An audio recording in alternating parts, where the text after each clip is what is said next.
Olá, alunos! Este é o professor Donarte, neste novo Geografia para Sentir. Então agora, além dos podcasts, os Geografia para Ouvir, vocês também dispõem do Geografia para Sentir. Aqui, através de imagens, fotos, gráficos, infográficos, mapas, enfim, vocês poderão sentir o conteúdo geográfico de forma diversa. Eu estou chamando esta sessão do canal de Drops, Gotas Geográficas, o conteúdo ministrado da forma mais rápida e sucinta possível.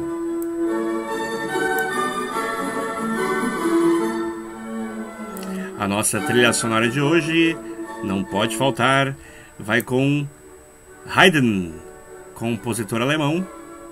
Estamos ouvindo a sua Sinfonia número 1 em Ré maior. Por que não? Para dar aquele climão à nossa aula. Em nossa aula virtual de hoje, falaremos sobre a Guerra Fria. Bom, eu quero só dar uma retomada no conteúdo anterior, que foi por intermédio de um podcast que nós falamos sobre guerra, propriamente dita, o conceito de guerra, tá? E aí depois nós entramos na Guerra Fria propriamente dita, considerando que hoje nós não vamos aprofundar nem entrar em temas complexos a respeito da Guerra Fria, vamos considerar como uma introdução.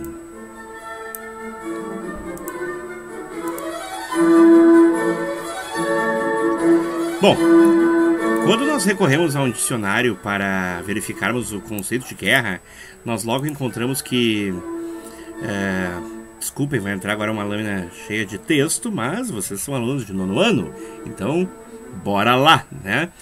Guerra é um confronto sujeito a interesses da disputa. Aqui já surge algo interessante, interesses da disputa. Dito de outro modo, uma guerra não acontece por acaso, acontece porque se quer, tá? Não existe isso de, não havia outro meio, então recorreu-se à guerra. Não, quando a guerra acontece é porque se quis. Tá?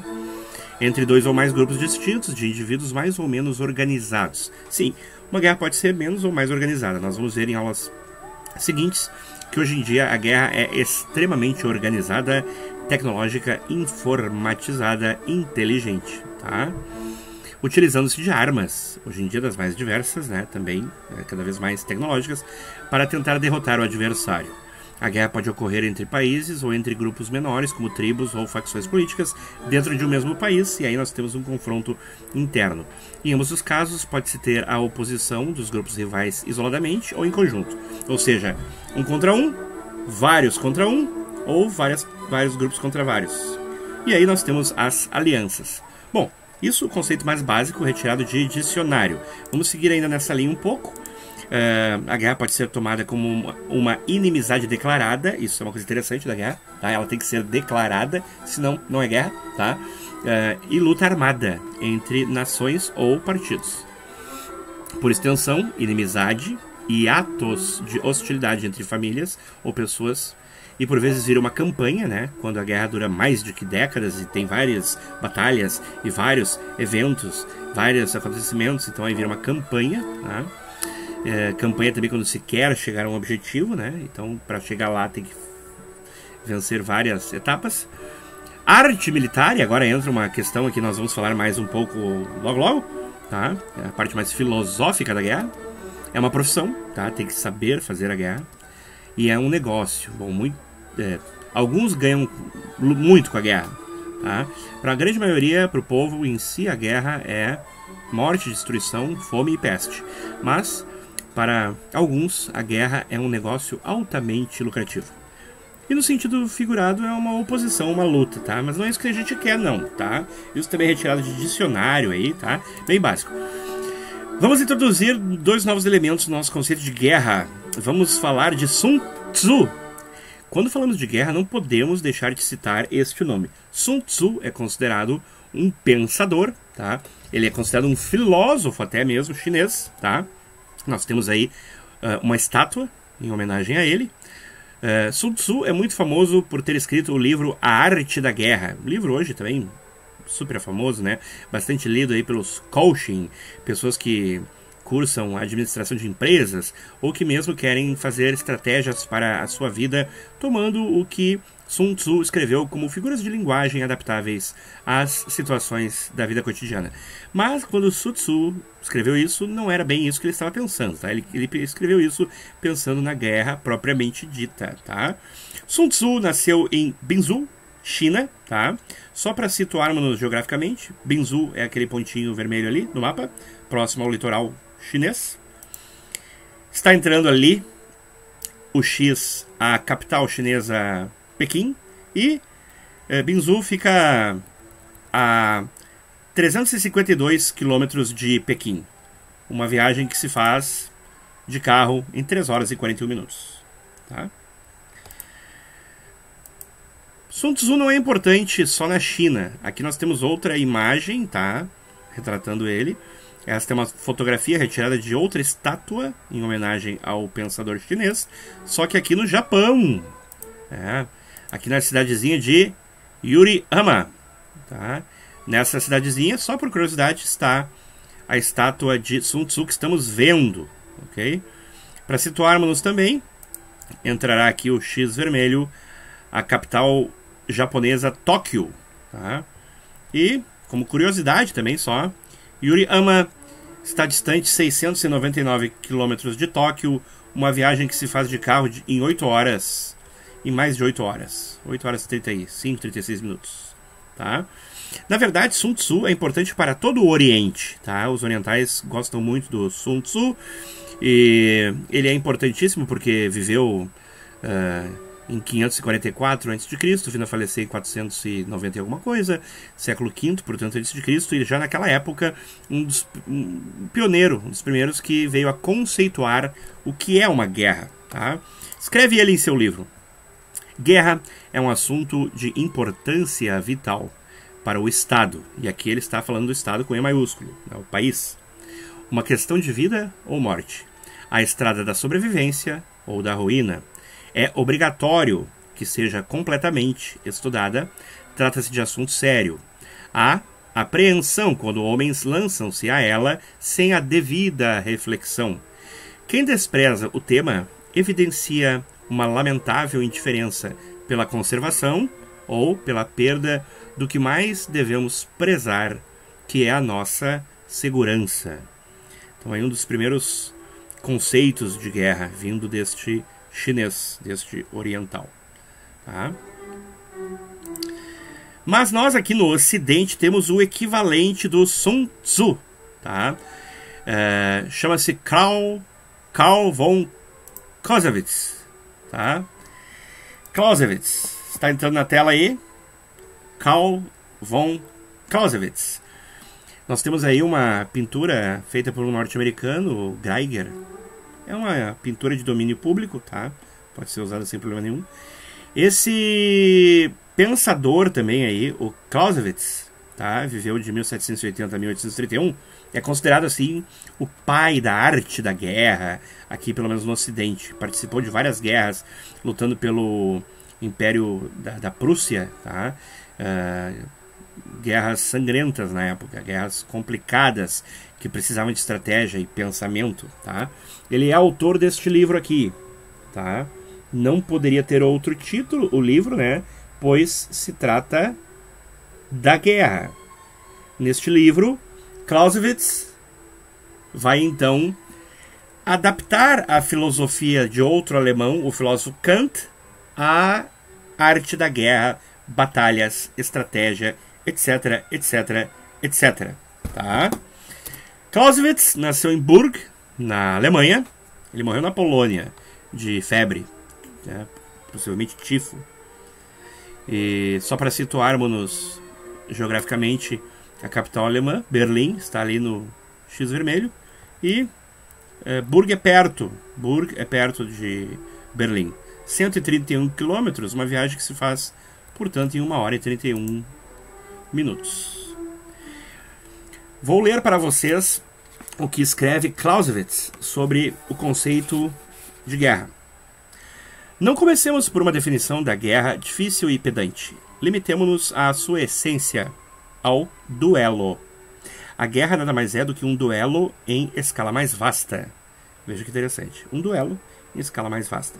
Se quisermos reunir num só conceito os inumeráveis duelos particulares de que a guerra se compõe.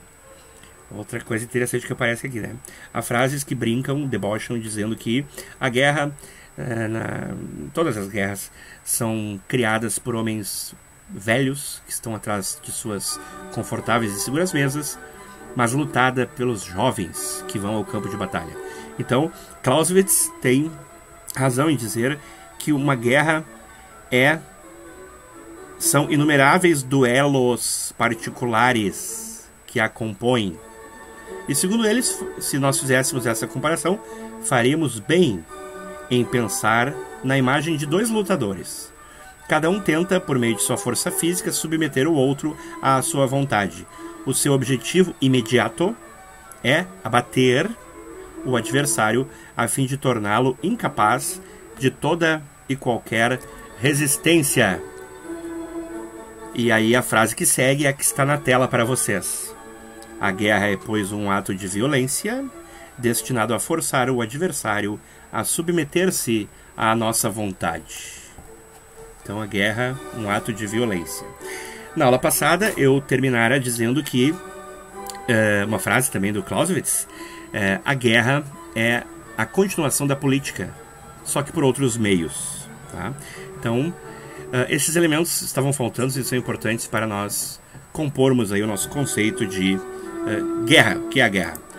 Vamos agora para a Guerra Fria, ok? Vamos para a Guerra Fria. Basicamente, também, a Guerra Fria foi uma guerra indireta entre os Estados Unidos e a União das Repúblicas Socialistas Soviéticas. Eu quero começar dizendo aqui que a Guerra Fria recebeu esse nome, fria, tá? Começar dizendo a partir de um ponto de vista que nem sempre aparece assim, nos livros didáticos, enfim. Que é o seguinte, ela foi chamada de Guerra Fria porque dava frio ou ainda calafrio na espinha de quem ouvia a possibilidade de uma guerra direta entre Estados Unidos e União Soviética. É muito por isso também que a Guerra Fria foi chamada de Guerra Fria, porque ela dava calafrios, ela dava arrepios, ela congelava quem pensava nesta possibilidade. Se não, vejamos, tá, pessoal? Vai entrar na tela aí a Little Boy. A Little Boy. Esta bombinha, né, literalmente menininho, Little Boy, ela tinha 15 quilotons, tá? O que é um quiloton? Um quiloton são 1000 toneladas de trinitrotolueno, o famoso TNT. Então, de novo, um quiloton é igual a 1000 toneladas de TNT. A famosa dinamite, tá? Essa bombinha tinha 15 quilotons, tá? E ela foi lançada sobre a cidade de Hiroshima. Esta outra que está entrando na tela aí, tá? A chamada Fat Man, ela tinha 21 quilotons. Então ambas, a com 15 quilotons, tinha 15 vezes 1000 toneladas de dinamite, e essa com 21 tinha, né, 21.000 vezes 1000 toneladas de TNT, só que feitas de plutônio, material radioativo, que quando caíram, aqui está à esquerda de vocês a Little Boy, a menininho, e aqui está à direita a Fat Man, que era a maiorzinha, a homem gordo, né? Quando caiu, provocaram esta explosão aí, tá? Da qual vocês estão vendo só o cogumelo nuclear, tá? Destruindo as cidades japonesas de Hiroshima e Nagasaki e forçando o Japão a se entregar. Não há números comprovados, não tem como ter isso, mas calcula-se que cada uma delas, pelo menos a maior, a Fat Man, tenha matado aproximadamente 40.000 pessoas naquele momento em que ela caiu. Tá? Alguns livros, outros estudiosos chegam a dizer que o resultado das duas bombas que daí foi no mesmo dia, na hora em que caiu a bomba, e momentos depois, por causa da doença que vem, né, do câncer, da radiação, né, teriam morrido 210 mil, mais de 200 mil pessoas. Tá? Essas bombas, literalmente, elas derretem, elas fundem o local onde elas caem, elas destroem tudo, como essa imagem que vocês podem ver aí. Tá? Não sobrou nada. Aqui aspecto da cidade de Nagasaki. Tá? Bom, por que a Guerra Fria dava frio na espinha? Porque eu falei que 1 quiloton é igual a 1000 toneladas de dinamite. Muito bem, os Estados Unidos, eles tinham bomba de 50 mil teratons, sendo que 1 teraton é 1000 vezes o quiloton. Tá? Isso é complicado, os físicos também têm dificuldade em medir isso, né? Mas é basicamente isso. O quiloton é 1000 toneladas de dinamite. Ainda nós temos o megaton, que é 1000 vezes o quiloton. E nós temos ainda, daí por fim, por vezes, né, o teraton, que é 1000 vezes o megaton. Então o que acontece? Se uma bomba dessas mais modernas tivesse sido trocada entre Estados Unidos e União Soviética, o mundo terminaria. E aí faz jus à frase de Albert Einstein, alemão, físico, aquele famoso da linguinha na foto, né, que teve que fugir da Alemanha por causa da Segunda Guerra Mundial. Faz jus à frase onde ele diz que, bom, eu não sei com o que será lotada a Terceira Guerra Mundial. Tá? Eles estavam na Segunda, que havia acabado, né? Então ele dizia, não sei como será lotada a Terceira, mas eu sei que a Quarta será com paus e pedras. Ou seja, o mundo terminaria e a humanidade voltaria ao seu estado mais elementar, com paus e pedras. Né? Então a Guerra Fria, nesse sentido, dava calafrios.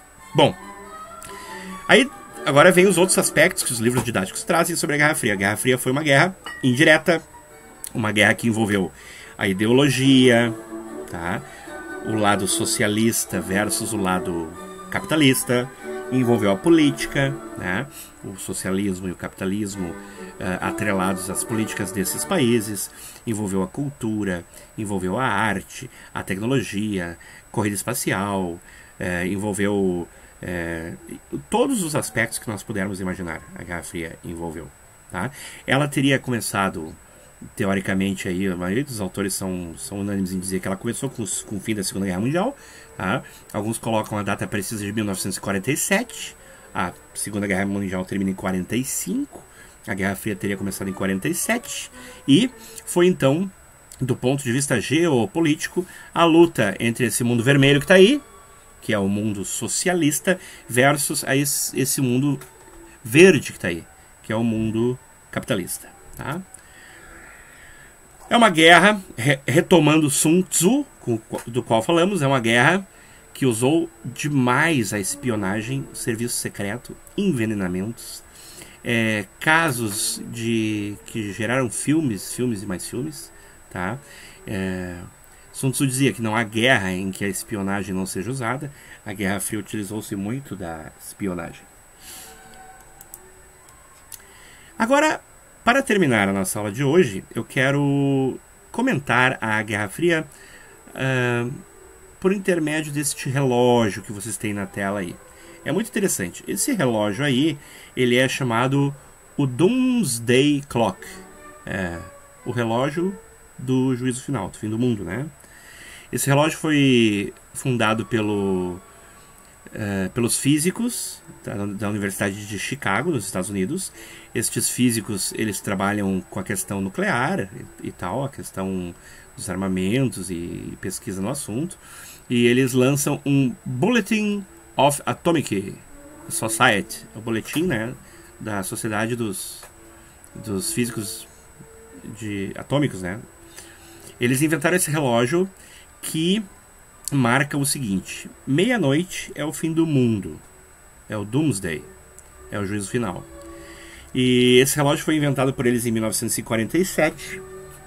E quando eles lançaram esse relógio, eles diziam que a humanidade estava a 7 minutos da meia-noite. Ou seja, muito próxima do fim. porque se acontecesse uma guerra direta entre Estados Unidos e União Soviética, então daí o mundo terminaria.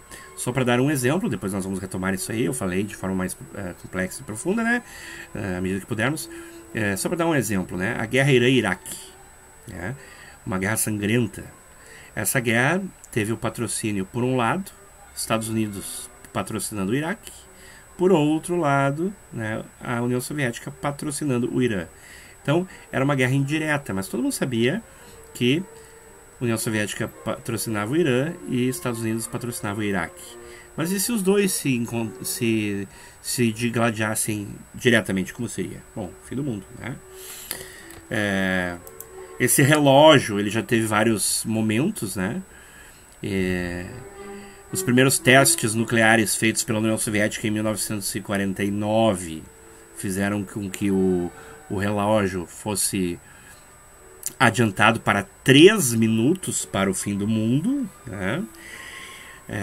Os testes com as bombas de hidrogênio dos Estados Unidos em 1953 fizeram com que o relógio esse fosse adiantado para 2 minutos apenas do fim do mundo, né? Foram situações de tensões, né, entre esses dois países que estavam mostrando o seu poderio bélico.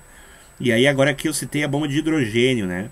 As bombas que foram lançadas sobre Hiroshima e Nagasaki foram atômicas. Depois nós temos bombas que são de hidrogênio. É um composto radioativo muito mais poderoso, muito mais destrutivo.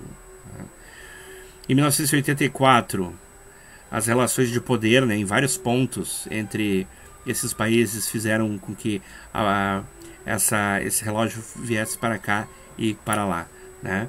A hora se aproximando da meia-noite, o fim do mundo, a hora se afastando da meia-noite.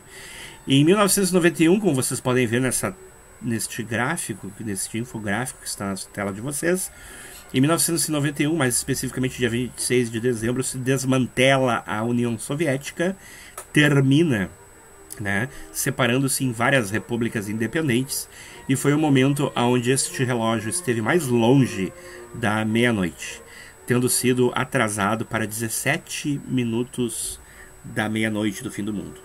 Então, uma outra forma interessante de vermos e conversarmos sobre Guerra Fria. Tá? Uma coisa também interessante para mostrar para vocês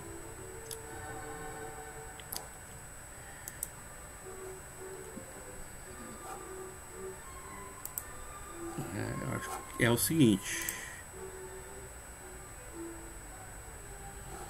Vai entrar aí agora. O computador demora um pouquinho para renderizar a imagem. O Google Earth. Tá? Peço perdão aí pela certa demora. O computador ficou com o Google um tempo demasiado minimizado e demora um pouquinho para ele retornar.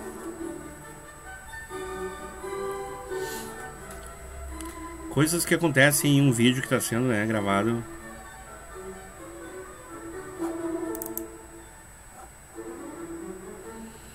O Google não está respondendo. Vamos esperar só um pouquinho, já vai entrar o Google, tá aqui, tá? Vamos considerar aí que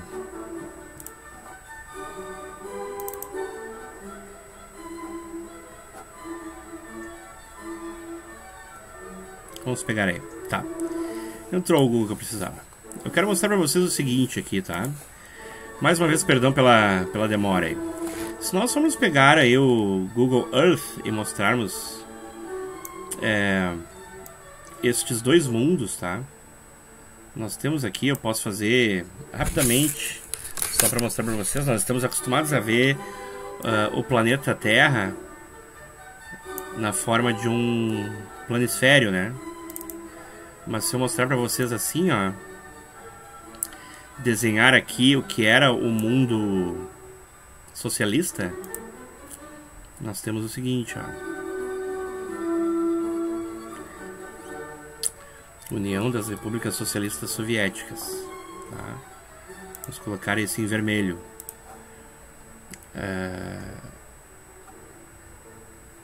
A União das Repúblicas Socialistas Soviéticas. era composta pela Rússia, que eu vou fazer aqui um polígono em volta dela, tá? Pega aqui a Manchúria, né? Pegava a China, isso tudo era o mundo socialista. Aqui o norte da Coreia, Coreia do Norte, né? Mianmar, Tajiquistão, Uzbequistão, Turcomenistão, tá? Esse era o mundo socialista, ok? E desenhando aqui ainda no nosso globo, se nós pegarmos o mundo capitalista, nós temos, vamos fazer aqui, basicamente, vamos fazer agora em azul, em verde, só para diferenciar, um verdão bem claro aqui. Vamos pegar aí toda a América do Sul, Central, não toda, porque Cuba era do mundo socialista, né? Mas basicamente Estados Unidos aqui, Canadá, o Alasca, que foi comprado dos Estados Unidos no século XIX, a preço de banana. Enfim, aqui o mundo capitalista. Bom, vendo assim, nós não temos tanto a dimensão. Nós temos o que? Um oceano Atlântico separando o mundo capitalista do socialista, boa parte do continente europeu. Se nós olharmos o planeta Terra desde a perspectiva do Oceano Pacífico, nós temos uma distância também grande, né, entre os dois. Mas se nós tomarmos o planeta Terra desde o ponto de vista do Polo Norte, assim, aí nós vemos o quão próximo eram esses dois mundos, o mundo socialista e o capitalista, que indiretamente viviam se digladiando, né? E aí mais uma vez a questão da Guerra Fria, dava calafrios de ver esse tipo de coisa acontecer, tá? Bom, termina aqui esta aula sobre Guerra Fria. Até a próxima em mais um Geografia para Sentir, com o professor Donardi.